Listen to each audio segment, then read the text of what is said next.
How much do we know about the 16 Afghan civilians who were massacred, allegedly by U.S. soldier? Not much.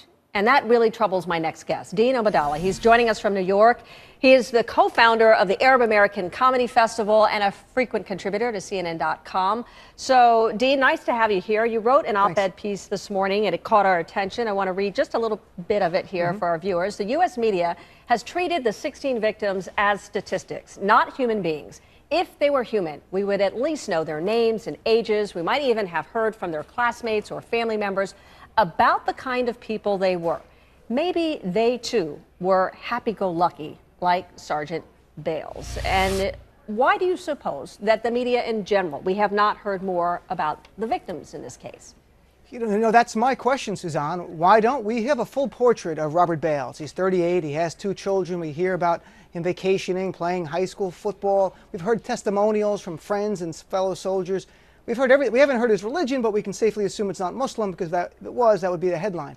But we haven't heard anything more about the 16 people. We've heard them described as villagers and civilians, as 9 children and 3 women.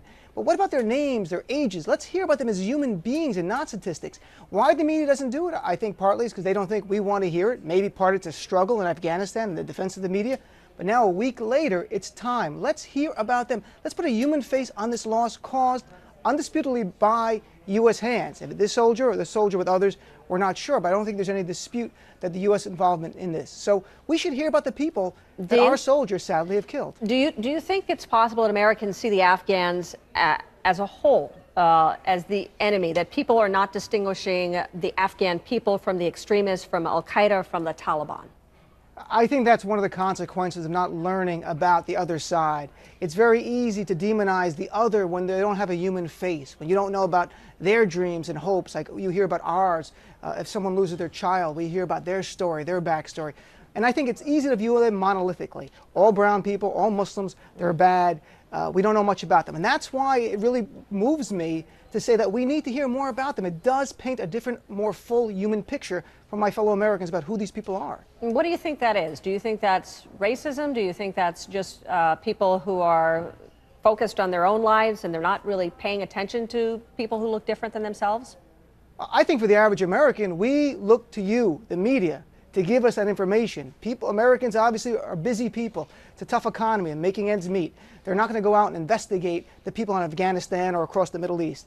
Well, that's where we need the media to fill in that gap.